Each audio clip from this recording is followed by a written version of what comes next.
जगभरातल्या काळ्या पैशांचं केंद्र असणाऱ्या पनामा या देशामध्ये मोठं घबाड आंतरराष्ट्रीय पत्रकारांच्या एका संघटनेनं खुलं केलंय।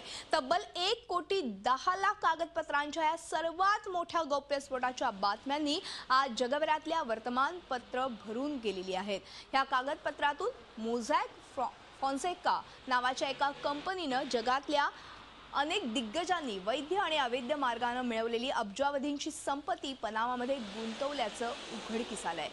1977 पासून 2015च्या डिसेंबर महिन्यापर्यंतच्या या कागदपत्रांमध्ये जवळपास 500 भारतीयांनी पनामामध्ये गुंतवणूक केल्याचं उघड झालंय। याशिवाय जगातल्या अनेक बड्या नेत्यांची नावं अवैध संपत्ती बनवणाऱ्यांच्या यादीत आली आहेत। त्यात रशियाचे राष्ट्राध्यक्ष व्लादिमीर पुतिन, पाकिस्तानचे पंतप्रधान नवाज शरीफ, बेनझीर भुट्टो यांचा समावेश आहे। शिवाय ब्रिटनचे पंतप्रधान डेव्हिड कॅमरून यांचे वडील, सीरियाचे प्रमुख बशर अल असद यांचे भाऊ, सौदी अरेबियाचे राजे सलमान बिन अब्दुल अझीज अल सौद, इजिप्तचे पदच्युत राष्ट्राध्यक्ष हुस्ने मुबारक यांचा मुलगा अला मुबारक, दक्षिण आफ्रिकेचे राष्ट्राध्यक्ष जेकब झुमाचे पुतणे अशा बड्या नेत्यांची जंत्री आहे। आणि एकूणच आपण ह्या संदर्भात अधिक माहिती घेणार आहोत। आमच्या सोबत आहे जयराज साळगावकर, विशेष अर्थतज्ञ आहेत ते, आणि आपण त्या संदर्भात त्यांच्याशी बोलूया। जयराज जी, आपण बघतोय पनामाच्या गुंतवणूकदारांमध्ये एक मोठा घबाड समोर आलेला आहे, गौप्यस्फोट झालेला आहे। काय असू शकतं नेमकं हे आता जागतिक मंदीमुळे आणि जी तफावत आहे श्रीमंत आणि गरीब यामध्ये, खास करून पाश्चिमात्य देशात ही अमेरिकेत, त्याच्याविषयी खूप असंतोष आहे समाजामध्ये सगळीकडे, खास करून तरुण पिढीमध्ये। कारण त्यांना तसं काही आशाच दिसत नाही। ते जन्म घेतात तेव्हाच कर्जाचं बोझ डोक्यावर असतं, नवीन मूल जन्माला येतं ते। ही परिस्थिती फार काळ चालणार नाही हे ध्यानात घेऊन आता हे जे पैसे जिथे टॉपला एकवटले होते त्या लोकांचे ते अकाउंट्स बाहेर आलेले आहेत। परंतु याच्यामध्ये एक लक्षात ठेवायला पाहिजे की अशा प्रकारचे पैसे ठेवण्याची जी योजना होती टॅक्स हेवन, त्याच्यामध्ये लिगली पैसे ठेवता येत होते आणि इलिगली ठेवते। पण 2 वेळेला अॅम्नेस्टी देऊन, म्हणजे तुम्ही जाहीर करा 30% भरा असं हे करून ते सील केलेलं आहे। आता त्याच्यानंतर जर का या लोकांनी ते रिव्हील केलं नसेल तर ते त्यांच्या अंगावर शेकणार आहे। आणि हे काय भारतापुरतं मर्यादित नाही, तुम्ही आताच सांगितलं तसं हे पुतिन पासून असाद पर्यंत आणि ब्रिटनच्या पंतप्रधानापर्यंत गेलेलं आहे। आणि याच्यातला मेन जो सोर्स आहे, मुख्य सोर्स, हा गार्डियन, BBC जसा आहे तसा एक जर्मन पेपर सुद्धा आहे। त्या जर्मनीतून आणि फ्रान्समधून, ला मोंडेमधून आले। तर हे जागतिक आहे आणि एक सोर्स नाही आहे, हे अनेक सोर्स आहेत। त्याच्यामध्ये त्याची विश्वासार्हता ही गृहीत धरली पाहिजे। रशियन पेपर पण आहे त्याच्यामध्ये। म्हणजे थोडक्यात फक्त भारतीयच नाही तर जागतिक स्तरावर ही एकूणच गुंतवणूक बघायला मिळते। धन्यवाद जयराजजी या संपूर्ण चर्चेबद्दल। आपल्या सोबत भाजपचे किरीट सोमय्या देखील आहेत। किरीटजी, आपण बघतोय की जवळपास 500 भारतीयांनी पनामामध्ये गुंतवणूक केल्याचं आता उघडकीस आलेलं आहे। काय ह्याचे पडसाद उमटू शकतात आणि काय सांगाल?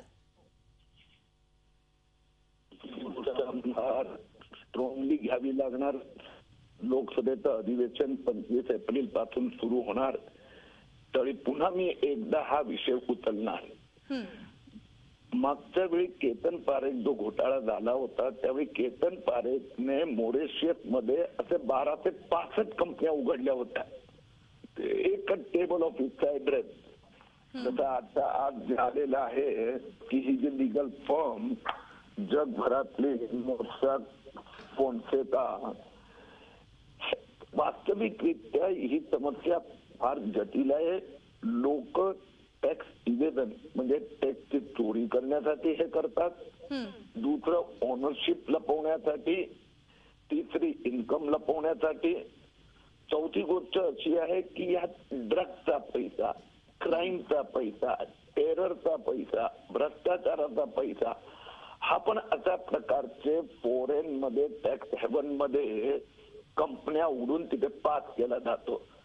जो भुजबळांनी इंडोनेशिया, सिंगापूरला जो पैसा नेला, हवाल्याचा पैसा नेला, विजय मल्ल्याचं जे प्रकरण चालू आहे, अजित पवारचं आता काही दिवसात बाहेर येणार, याच्यात जे टॅक्स हेवन आहेत, पनामा आहे, मॉरिशस आहे, ब्रिटिश व्हर्जिन आयलंड आहे, या दिशेने OECD हे एक आणखीन जगातलं हे सुरू झालं आहे ऑर्गनायझेशन, म्हणजे त्यात सगळे डेव्हलप राज्य एकत्रित आले आहे आणि त्यांनी याचा प्रयास केला आहे की या प्रकारचे जो पैसा आहे त्याला कशा पद्धतीने आपण याच्यात आणू शकणार, म्हणजे रेग्युलर सिस्टम मध्ये ऑर्गनायझेशन ऑफ इकॉनॉमिक डेव्हलपमेंट ही जे याचं नाव आहे.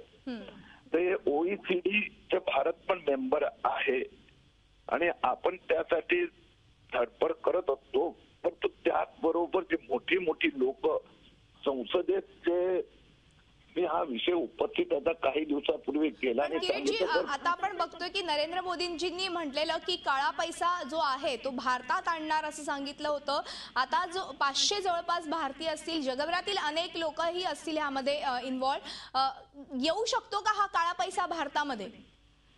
सर्टनली. बघा, मल्ल्याचं निघालं त्या दिवशी माझ्यासारख्या व्यक्तींनी विथ फुल कॉन्फिडन्स सांगितलं होतं की आम्ही माल्याला हिंदुस्थानात आणणार, एक एक पै वसूल करणार. बघा, त्या दिशेने सुरू झाली आता हालचाल. आता मल्ल्याने पहिले 2000 कोटी, नंतर 4000 कोटी पै वसूल करणार. बरोबर. यात एक गोष्ट आपल्याला लक्षात ठेवावी लागणार, एक कायद्याचं लूपहोल आणि दुसरं जे टॅक्स चोरी, लबाडी, नॉन ट्रान्सपरन्सी, क्राईमचा पैसा, भ्रष्टाचाराचा पैसा. तर भ्रष्टाचाराचा आणि हा जो पैसा आहे तो निश्चितपणे आपण परत आणण्यासाठी धावपळ धडपड नक्कीच करणार. किरीटजी, जो काळा पैसा जो आहे तो नक्कीच भारतात येण्यासाठी धावपळ सुरू आहे, आपण बघतोय. धन्यवाद किरीटजी या संपूर्ण चर्चेबद्दल. आपण बघतोय की पनामामध्ये जवळपास 500 गुंतवणूकदारांचे, करबुडव्यांचे पैसे अडकलेले आहेत, गुंतवणूक त्यांनी केलेली आहे आणि अर्थातच हा सगळा पैसा भारतात आणण्यासाठी भाजपकडनं प्रयत्न सुरू होतील. झी 24 तास रहा एक पाऊल पुढे.